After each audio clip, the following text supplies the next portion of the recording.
विद्यार्थी मित्रों नमस्कार। मित्रों श्लेष अलंकार बराबर समझी गया, व्याज स्तुति अलंकार समझी गया। फरी एक वार मित्रों श्लेष एटले जोड़ायेलू, ज्यां एक शब्द में बे के बे करता वधारे अर्थ जोड़ायेला होय ए श्लेष अलंकार। व्याज स्तुति में व्याज एटले बहानु, निंदा बहाने स्तुति करवामां आवे के स्तुति बहाने निंदा करवामां आवे ए व्याज स्तुति अलंकार। अने हवे आपणे आपणा अभ्यासक्रमनो त्रीजो अलंकार जोईए, विरोधः अलंकारः। लक्षण अने उदाहरण साथे आ विरोध अलंकार ने पण समझीए। सौथी पहेला जोईए आ विरोध अलंकारनुं लक्षण। विरोध अलंकारनुं लक्षण आ प्रमाणे छे, विरोधः स अविरोधे अपि विरुद्धत्वेन यत् वचः। एटले के यत् ज्यां अविरोधे अपि, अविरोधे विरोध न होवा छतां, अविरोधे अपि विरोध न होवा छतां विरुद्धत्वेन विरोध दर्शावता, विरुद्धत्वेन विरोध दर्शावता वचः वचनो होय सविरोधः ते विरोध अलंकार।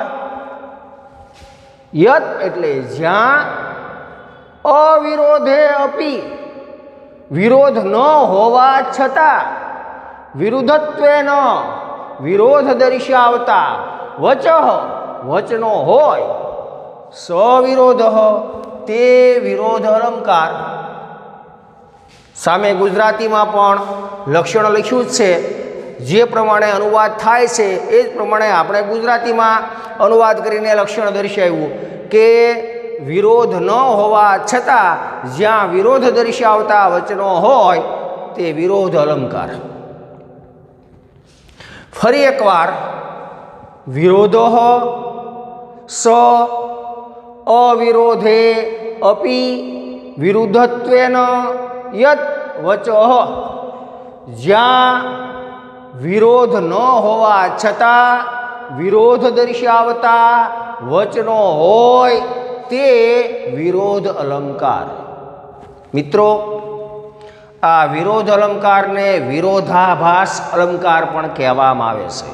विरोधाभास विरोधनो ज्यां आभास थाय, खरेखर विरोध न होय पण वाक्यमां विरोध नहीं होवा छतां ज्यां विरोधनो आभास थयेलो आपणने जोवा मळे एवो अलंकार एटले विरोध अलंकार के विरोधाभास अलंकार। गुजरातीना ख्यातनाम एवा कवि करसनदास माणेकनुं एक काव्य, सरस मजानुं काव्य छे। आम तो करसनदास माणेकना बधा ज काव्यो एमनो रसास्वाद माणવો गमे ए प्रकारना छे।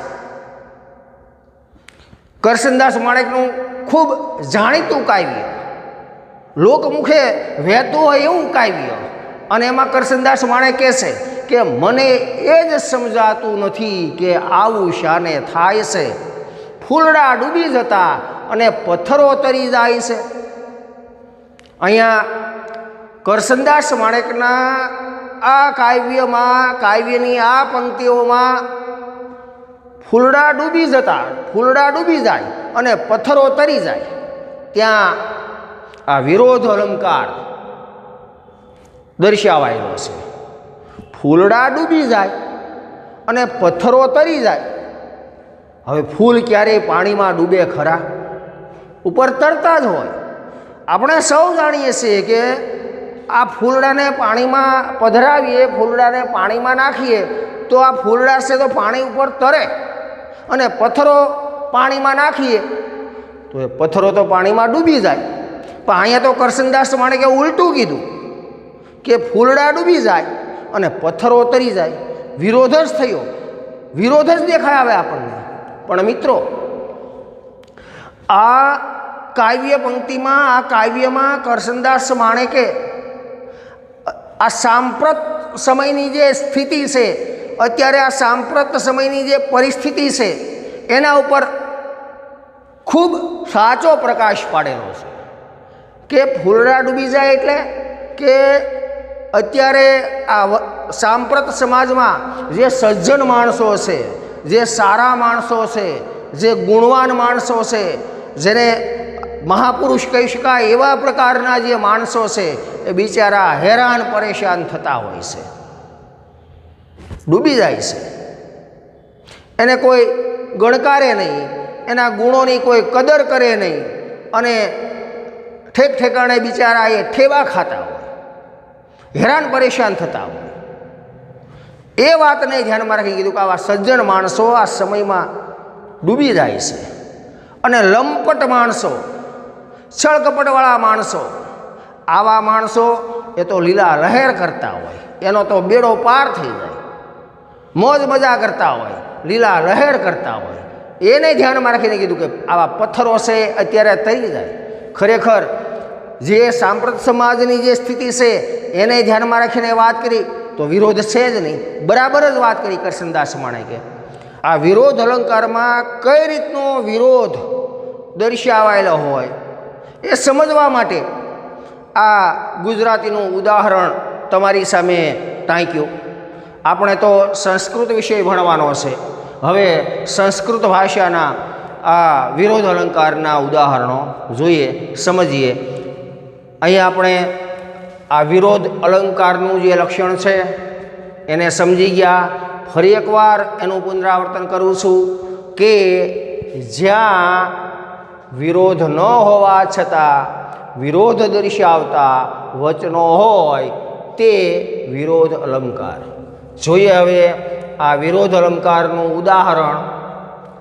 યા નિશા સર્વભૂતાનામ તસ્યામ જાગર્તિ સંયમી યસ્યામ જાગ્રતિ ભૂતાની સા નિશા પશ્યતો મુનેહી. અનુવાદ જોઈએ. પહેલાં નીચે અનુવાદ લખેલો જ છે, આપણે આ પ્રમાણે જ અનુવાદ કરીએ કે સર્વભૂતાનામ બધા પ્રાણીઓ માટે યા નિશા જે રાત્રિ છે, યા નિશા, નિશા એટલે રાત્રિ, યા નિશા જે રાત્રિ છે, સર્વભૂતાનામ એટલે બધા પ્રાણીઓ માટે યા નિશા જે રાત્રિ છે, તસ્યામ તેમાં, સંયમી એટલે સંયમી લોકો, સંયમી એવા મુનિજનો, જાગરતી જાગે છે, તસ્યામ એટલે તેમાં, સંયમી એવા મુનિઓ, જાગરતી એટલે જાગે છે. બધા પ્રાણીઓ માટે જે રાત્રિ છે એ રાત્રિમાં એવા સમયે આ સંયમી મુનિજનો જાગે છે. અને ભૂતાની આ બધા પ્રાણીઓ, યસ્યામ જેમાં જાગૃતિ જાગે છે, અને આ બધા પ્રાણીઓ પાછા જેમાં જાગે છે, સા તે મુનેહી મુનિજનો માટે, નિશા પશ્યતો રાત્રિ દેખાય છે, અને તે મુનિજનો માટે નિશા પશ્યતો રાત્રિ દેખાય છે. બધા પ્રાણીઓ માટે જે રાત્રિ છે તેમાં સંયમી એવા મુનિજનો જાગે છે. રાત્રિ છે એમાં મુનિજનો જાગે, અને આ પ્રાણીઓ જેમાં જાગે છે તે મુનિજનો માટે રાત્રિ દેખાય છે. હવે અહીંયા વિદ્યાર્થી મિત્રો વાત કેવી કરવામાં આવી કે આ બધા પ્રાણીઓ માટે રાત્રિ છે. રાત્રિ એટલે સૂવાનો સમય, શયન કરવાનો સમય. રાત્રિ એટલે સૂવાનો સમય, શયન કરવાનો સમય. જ્યારે બધા જ પ્રાણીઓ, પછી એમાં મનુષ્ય, પશુ, પંખી એ દરેક આવી જાય. મનુષ્ય, પશુ, પંખી એ દરેક માટે રાત્રિ એટલે સૂવાનો સમય. આ રાત્રિના સમયે, સૂવાના સમયે આ સમગ્ર પ્રાણી જગત એ સૂતેલું હોય. ઘનઘોર ઊંઘમાં આ સમગ્ર જગત પડેલું હોય, શાંત હોય. અને એવા સમયે આ મુનિજનો જાગે છે ત્યારે એને જાગવાનો સમય હોય. જો સમજાવી છે આ વિગત આપણે આ અનુવાદ લખ્યા પછી એમાં ખરેખર શું વાત કરવામાં આવી તો સમજાયું કે આ શ્લોકમાં સૂવાનો સમય એટલે કે રાત્રિના સમયે મુનિ જાગે, સૂવાના સમયે જાગે. નહીંતર સૂવાના સમયે સૂવાનું હોય, પણ મુનિજનો એ સૂવાના સમયે જાગે. અને જાગવાનો જે સમય છે, જાગવાના સમયે મુનિ સૂવે, અહીંયા સીધો જ વિરોધ થયો કે સૂવાના સમયે જાગવાનું અને જાગવાના સમયે સૂવાનું. વિરોધ થયો. ખરેખર સૂવાના સમયે સૂવાનું હોય, જાગવાના સમયે જાગવાનું હોય. જ્યારે અહીંયા તો દેખીતો જ વિરોધ દર્શાવાયેલો છે કે બધા પ્રાણીઓ માટે જે સૂવાનો સમય છે એવા રાત્રિ સમયે મુનિઓ જાગતા હોય અને બધા પ્રાણીઓ માટે જાગવાનો સમય છે એવા સમયે મુનિઓ છે સૂતેલા હોય એમ કહી અને ખરેખર અહીં વિરોધ દર્શાવેલો છે. દેખાઈ જ આવે વિરોધ. પણ હવે મિત્રો જુઓ કે અહીં રાત્રિ એટલે નિવૃત્તિ અને જાગૃતિ જાગરણ એટલે પ્રવૃત્તિ. રાત્રિ એટલે નિવૃત્તિ અને જાગૃતિ જાગરણ એટલે પ્રવૃત્તિ. એટલે ખરેખર તો અહીં આ શ્લોકમાં એવું કહેવામાં આવ્યું કે સામાન્ય જન એ જ્યારે પોતાના કાર્ય પ્રત્યે નિવૃત્ત બની જાય, આ સામાન્ય જન એ પોતાના કાર્ય પ્રત્યે નિષ્ક્રિય બની જાય ત્યારે સંયમી એવા મુનિજનો એ તો પોતાના કાર્ય પ્રત્યે સભાન હોય, સજાગ હોય.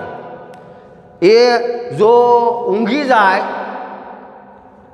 તો આ પૃથ્વી ઉપર ઘણા દૂષણો પ્રવર્તી જાય, અધર્મનો વ્યાપક ફેલાવો થઈ જાય. કારણ કે બધા સૂતા હોય તો કોઈ કે તો જાગવું ને. મુનિજનો આ ચિંતા કરતા હોય, સંયમી એવા મુનિજનો આ ચિંતા કરતા હોય.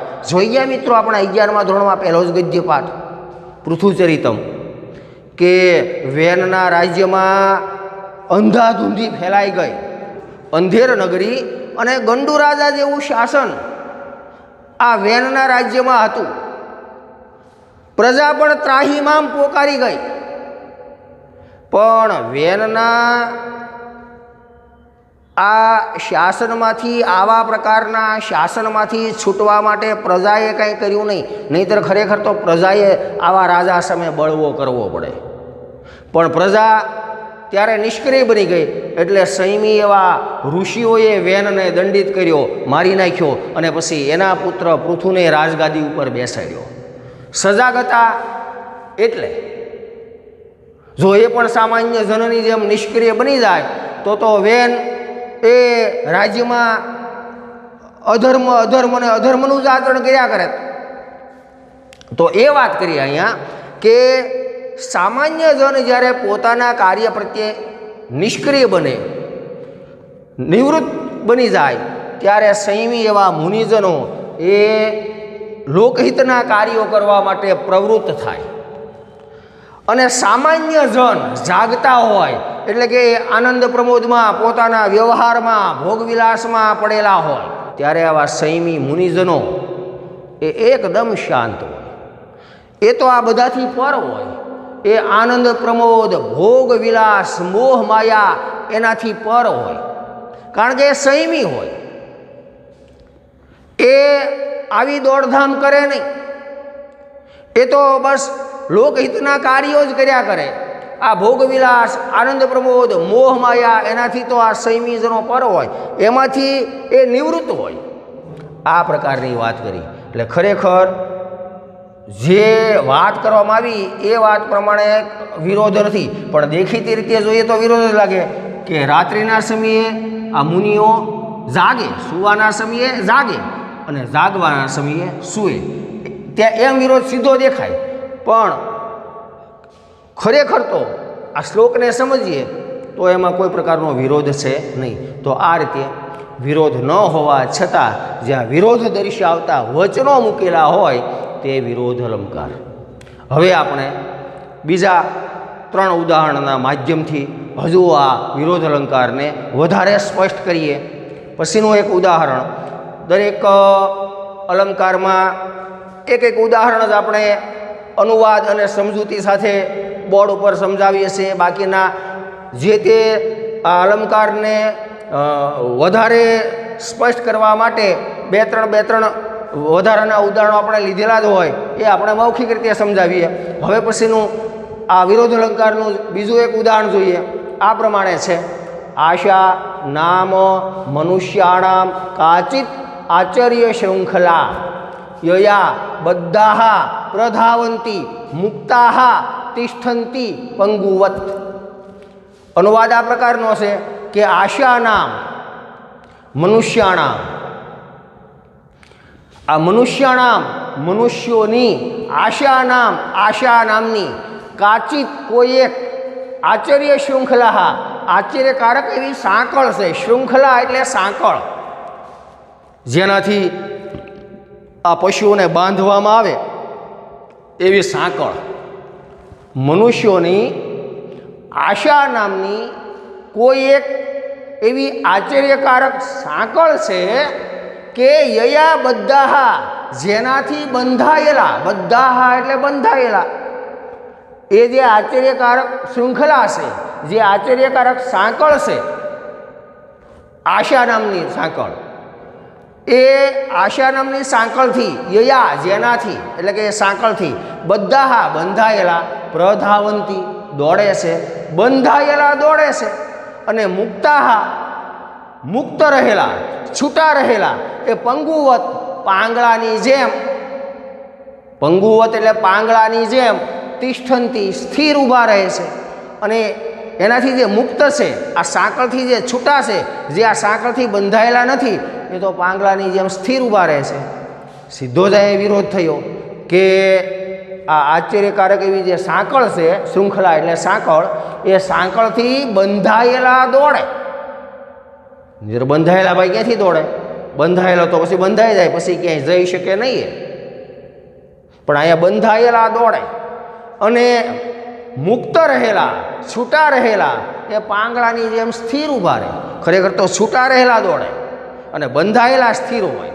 પણ અહીંયા વિરોધ છે કે બંધાયેલા દોડે અને છૂટા રહેલા પાંગળાની જેમ સ્થિર ઊભા રહે. એટલે આ જે બીજી પંક્તિ છે એમાં સીધો જ વિરોધ દેખાઈ આવે કે બંધાયેલા દોડે છે અને મુક્ત રહેલા પાંગળાની જેમ સ્થિર ઊભા રહે છે. ત્યાં વિરોધ છે, દેખાઈ જ આવે. પણ મિત્રો, અહીંયા આશા એટલે માણસોની ઈચ્છા, અરમાન. જે માણસ, અહીંયા આશા એટલે કોઈ છોકરીની વાત કરી નથી, આવું સમજતા નહીં. આશા એટલે માણસની અંદર રહેલી આશાઓ, માણસની અંદર રહેલી ઈચ્છાઓ, માણસના અરમાનો, આ બધું પૂરું કરવા માટે માણસ પોતાની આશાઓને પરિપૂર્ણ કરવા માટે દોડધામ કરતો હોય છે. જે માણસ આશાવાન હોય, જે માણસ એ આશાને પરિપૂર્ણ કરવા ઈચ્છતો હોય, એ આશાવાન માણસ પોતાની આશાને પરિપૂર્ણ કરવા, પોતાના અરમાનોને પરિપૂર્ણ કરવા એ હંમેશા સક્રિય બનેલો હોય. અને આશાને પરિપૂર્ણ કરવા માટે એ અનેક પ્રકારના પ્રયત્ન કરતો હોય, અનેક પ્રકારનો પરિશ્રમ કરે. પોતાની આશાને પરિપૂર્ણ કરવા માટે સક્રિય બને. અને જે આશા વગરનો હોય, એ આશાથી છૂટો રહેલો, એટલે આશા વગરનો જે હોય, જે નિરાશ થઈ ગયેલો હોય, જે હતાશ થઈ ગયેલો હોય, એ નિષ્ક્રિય બની જાય. એ કાંઈ જ કરી શકતો નથી. નિરાશામાં, હતાશામાં એવો સપડાઈ જાય કે એ આશાને ક્યારેય પરિપૂર્ણ કરે નહીં, કે આશાને પરિપૂર્ણ કરવાનો પ્રયત્ન પણ ન કરે, નિષ્ક્રિય બની જાય. હતાશ માણસ કાંઈ કરી શકે નહીં. નિરાશ, આશા વગરનો એ કાંઈ જ કરી શકે નહીં.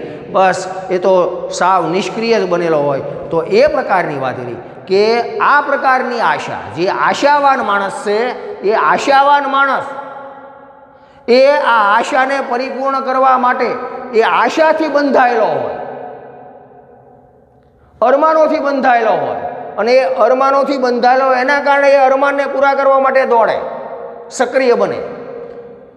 અને એનાથી મુક્ત રહેલો એટલે નિરાશ, એ તો પાંગળાની જેમ સ્થિર ઊભો રહે, એ પોતાની આશા પૂરી કરી શકે નહીં. તો આ રીતે સમજીએ તો કોઈ પ્રકારનો વાતમાં વિરોધ નથી, પણ વિરોધ દર્શાવતા વચનો હશે, વિરોધ દર્શાવતા વચનો હશે, પણ એ વાતને સમજીએ તો ખરેખર વાતમાં કોઈ વિરોધ નથી. વાત બરાબર જ છે કે આશાવાન માણસ એ તો હંમેશા સક્રિય હોય, આશા પૂરી કરવા માટે દોડાદોડ કરતો હોય, અને નિરાશ એ નિષ્ક્રિય બની જાય એટલે કાંઈ જ કરી શકે નહીં. આ પ્રકારની વાત છે. પછીનું ઉદાહરણ, સદૂષણા અપી, સદૂષણ અપી નિર્દોષા સખરાપી સખર અપી સુકોમલા નમઃ તસ્મૈ કૃતાયેન રમ્યા રામાયણી કથા. આ શ્લોક તો ક્યાંક સાંભળેલો છે, ક્યાંક વાંચ્યો હોય એવું લાગે છે. લાગે છે ને મિત્રો? એવું 11મા ધોરણમાં તમે પાઠ ભણી ગયા છો. આ 11મા ધોરણમાં તમે આ શ્લોક ભણી ગયેલા છો. યાદ આવ્યું? બરાબર. અહીંયા તમને ખ્યાલ આવી જ ગયો હશે. હવે તો છતાં સમજીએ, સદૂષણા અપી, દોષવાળી હોવા છતાં, દૂષણવાળી હોવા છતાં, દૂષણ એટલે દોષ, દૂષણવાળી હોવા છતાં નિર્દોષા, દોષ વગરની છે. થયો ને વિરોધ?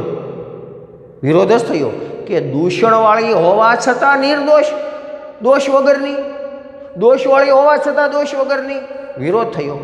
અહીંયા પણ સખર અપી, સખર અપી, સખર એટલે કઠોર, કઠિન, સખર અપી કઠોર હોવા છતાં, સુકોમલા, સુકોમળ, કઠોર હોવા છતાં કોમળ. અહીંયા વિરોધ કે કઠોર એ તો કઠિન હોય, કઠોર જ હોય, એ થોડું કોમળ હોય, પણ અહીંયા તો સખર અપી, કઠોર હોવા છતાં કોમળ. આ બે વાતમાં સીધો જ વિરોધ છે. વિરોધ દર્શાવતા જ વચનો છે કે દૂષણવાળી હોવા છતાં નિર્દોષ, દોષ વગરની, અને કઠોર હોવા છતાં સુકોમળ, રમ્ય એવી રામાયણની કથાનું જેણે સર્જન કર્યું, આવી કથાની જેણે રચના કરી, તસ્મૈ તેને નમઃ, નમસ્કાર. તેને એટલે કે આ રામાયણની જે કથા છે એનું સર્જન કરનારા મહર્ષિ વાલ્મીકી, એને નમસ્કાર. આપણે જાણીએ છીએ કે રામાયણી કથાનું, રામાયણનું સર્જન તો મહર્ષિ વાલ્મીકીએ કર્યું, એને નમસ્કાર કરવામાં આવ્યા. શું કહીને? કે દૂષણવાળી હોવા છતાં નિર્દોષ, કઠોર હોવા છતાં કોમળ એવી રમ્ય રામાયણી કથાનું જેણે સર્જન કર્યું તેને, એટલે કે એવા મહર્ષિ વાલ્મીકીને નમસ્કાર. પણ અહીંયા આ બે બાબતમાં વિરોધ દર્શાવતા જ વચનો છે, દૂષણવાળી હોવા છતાં નિર્દોષ અને કઠોર હોવા છતાં કોમળ. પણ અહીંયા વાત કેવા પ્રકારની છે કે સદૂષણા આપી, દૂષણવાળી, અને સખર આપી, ખરવાળી, દૂષણ અને ખર. જો મિત્રો અહીંયા આ બે શ્લેષયુક્ત શબ્દો છે, સદૂષણ અને સખર, બંને શ્લિષ્ટ શબ્દો છે, શ્લેષયુક્ત શબ્દો છે. એક અર્થ તો આપણે જોઈ ગયા કે દૂષણ એટલે દૂષણ, દોષ, અને સખર એટલે કઠોર, પણ એનો બીજો અર્થ થાય દૂષણ અને ખર. એ બે રાક્ષસો જાણીએ છીએ આપણે કે રામાયણમાં ખર અને દૂષણ નામના બે રાક્ષસોનો ભગવાન રામે વધ કર્યો, ખર અને દૂષણને મારી નાખ્યા. તો એ ખર અને દૂષણ નામના રામાયણના બે પાત્રો રામાયણમાં છે. તો આવા રાક્ષસી પાત્રો રામાયણમાં હોવા છતાં આ રામાયણની કથા એ તો નિર્દોષ અને કોમળ છે. રામાયણમાં આ દૂષણનું પાત્ર હોવા છતાં અને ખરનું પાત્ર હોવા છતાં રામાયણની કથા એ તો નિર્દોષ અને કોમળ છે. એટલે કીધું કે આવી જે રમ્ય રામાયણની કથાનું જેણે સર્જન કર્યું એવા મહર્ષિ વાલ્મીકીને નમસ્કાર. તો અહીંયા પહેલાં તો દૂષણવાળી હોવા છતાં નિર્દોષ અને કઠોર હોવા છતાં કોમળ, ત્યાં વિરોધ દર્શાવતા વચનો છે. પણ વાત એવા પ્રકારની કરી કે રામાયણમાં દૂષણ નામનું પાત્ર હોવા છતાં એ રામાયણની કથા નિર્દોષ છે, એ રામાયણમાં ખર નામના રાક્ષસનું પાત્ર હોવા છતાંય એ રામાયણની કથા સુકોમળ છે એવી રામાયણની કથાનું સર્જન કરનારા મહર્ષિ વાલ્મીકીને નમસ્કાર. ગઈકાલે આપણે વ્યાજસ્તુતિ અલંકારમાં સ્પષ્ટતા કરી હતી કે શ્લેષ અલંકાર એ અન્ય અલંકારોને સહાયક બનતો હોય છે અને જ્યારે શ્લેષ અલંકાર અન્ય અલંકારોને સહાયક બને છે ત્યારે આ શ્લેષ અલંકાર પોતાનું અસ્તિત્વ ગુમાવે છે. વ્યાજસ્તુતિમાં પણ આપણે જોયું કે એ શ્લેષ અલંકાર વ્યાજસ્તુતિ અલંકારને સહાયક બને છે. એ શ્લેષયુક્ત વ્યાજસ્તુતિ અલંકારનું ઉદાહરણ હતું. અહીંયા શ્લેષયુક્ત વિરોધ અલંકારનું ઉદાહરણ છે. આ બંને શ્રેષ્ઠ શબ્દો છે. અહીંયા શ્લેષ અલંકાર એ વિરોધ અલંકારને સહાયક બનેલો છે. તો હવે આ ઉદાહરણને પણ તમે સમજી ગયા છો. છેલ્લું ઉદાહરણ જોઈએ. સંસાર વિષ વૃક્ષસ્ય દ્વે એવ મધુરે ફલે કાવ્યામૃત રસાસ્વાદ સંગમ સજ્જનૈ સહ. જો અહીંયા સંસાર આ સંસાર રૂપી વિષ વૃક્ષસ્ય વિષ વૃક્ષના વિષ વૃક્ષ એટલે ઝેરી વૃક્ષ, વિષ એટલે ઝેર અને વિષ વૃક્ષ એટલે ઝેરી વૃક્ષ. આ સંસાર રૂપી ઝેરી વૃક્ષના દ્વે એવ બે જ, દ્વે એટલે બે અને એવ એટલે જો, આ સંસાર રૂપી ઝેરી વૃક્ષના બે મધુરે ફલે મીઠા ફળ છે. અહીંયા વિરોધ છે કે ઝેરી વૃક્ષ ફળ મીઠા, વિરોધ જ થયો. નહીંતર જે વૃક્ષ ઝેરી હોય એના ફળય ઝેરી હોય. વૃક્ષ જ જે ઝેરી છે એના તમામ અંગો એ ઝેરી જ હોય. એના પર્ણ, છાલ, એના ફળ, ફૂલ આ બધું ઝેરી જ હોય. એને જ વિષ વૃક્ષ કહેવાય, ઝેરી વૃક્ષ કહેવાય. તો વિષ વૃક્ષ ઉપર ઝેરી વૃક્ષ ઉપર ફળ પણ ઝેરી જ હોય. પણ અહીંયા તો વિરોધ કે ઝેરી વૃક્ષના બે ફળ પાછા મીઠા, વૃક્ષ ઝેરી અને ફળ મીઠા, વિરોધ થયો. પણ કયા બે ફળ મીઠા? શું વાત કરી? તો કે એક તો કાવ્યામૃત રસાસ્વાદ, કાવ્યરૂપી અમૃતનો રસાસ્વાદ. આ સંસારરૂપી ઝેરી વૃક્ષના જે બે મીઠા ફળ છે એમાં એક કાવ્યરૂપી અમૃતનો રસાસ્વાદ અને સજ્જનો સાથેનો સંગ, સજ્જનો સાથેની સોબત, આ સજ્જન માણસો સાથેનો સંગમ, આ જો બે હોય તો માણસ આ સંસાર રૂપી ઝેરી વૃક્ષને પચાવી શકે. ઝેર નહીંતર પચાવી શકાય નહીં. મીરાબાઈ જેવા જે હોય એ આ ઝેરને પચાવી શકે. માણસ પણ આ ઝેરી વૃક્ષ જેવો આ સંસાર, એટલે તો આપણે સંસારને અસાર, સાર વગરનો પણ કહીએ. આ સંસાર તો અસાર છે, સાર વગરનો છે. આ સંસાર તો ઝેરી છે. અરે ભાઈ, સંસારે મીઠો થઈ શકે જો કરતા આવડે તો. જો માણસો કાવ્યરૂપી અમૃતનો રસાસ્વાદ માણે, કાવ્યરૂપી અમૃતનું પાન કરે અને સજ્જનો સાથેનો સંગ કરે તો એ આ ઝેરી વૃક્ષ જેવો એ સંસાર છે એમાં એ સારી રીતે પોતાનું જીવન ગુજારી શકે. એ પ્રકારની વાત કરી. એટલે અહીંયા ઉપરની જે પંક્તિ છે એમાં દેખીતો જ વિરોધ છે, પણ નીચેની પંક્તિ જોઈએ એટલે ખ્યાલ આવે ખરેખર તો વિરોધ નથી. આ સંસારરૂપી ઝેરી વૃક્ષના બે મીઠા ફળ એમાં વિરોધ દેખાય, પણ મીઠા ફળ છે કયા? તો કે કાવ્યરૂપી અમૃતનો રસાસ્વાદ અને સજ્જનો સાથેનો સંગ. જો આ બેના પનારે માણસ પડે તો આ ઝેરી વૃક્ષના આ બે મીઠા ફળ એ પામી શકે. તો હવે મિત્રો તમે વિરોધ અલંકારને બરાબર સમજી ગયા હશો. આપણે આ વિરોધ અલંકારના 4 ઉદાહરણો જોયા. એ ચારેય ઉદાહરણો શ્લોક રૂપે આપેલા છે. એટલે યાદ રાખવામાં આ મોટા ભાગનાને કઠિન થઈ પડે.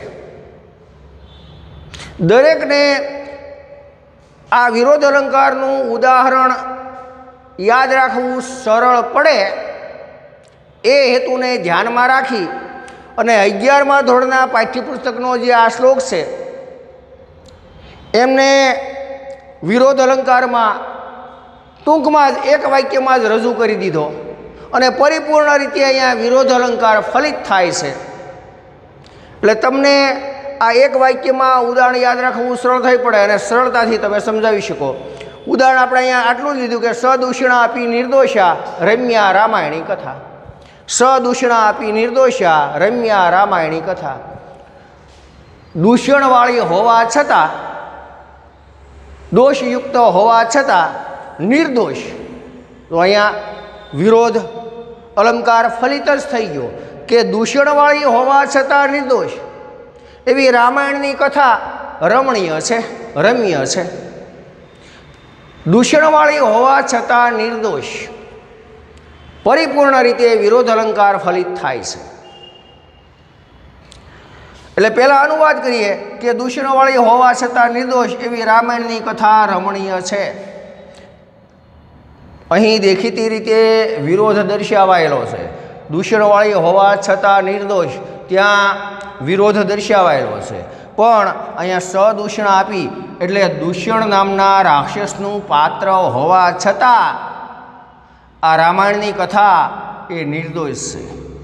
દૂષણ નામના રાક્ષસનું પાત્ર હોવા છતાં નિર્દોષ એવી રામાયણની કથા રમણીય છે. આ રીતે આ ઉદાહરણમાં વિરોધ નહીં હોવા છતાં વિરોધ દર્શાવેલો હોવાથી આ વિરોધ અલંકારનું ઉદાહરણ છે. હવે પછી છેલ્લો અલંકાર અર્થાંતરન્યાસ અલંકાર, એમની ચર્ચા હવે પછી કરીશું. ત્યાં સુધી આપણે આપણી વાતને વિરામ આપીએ. અસ્તુ.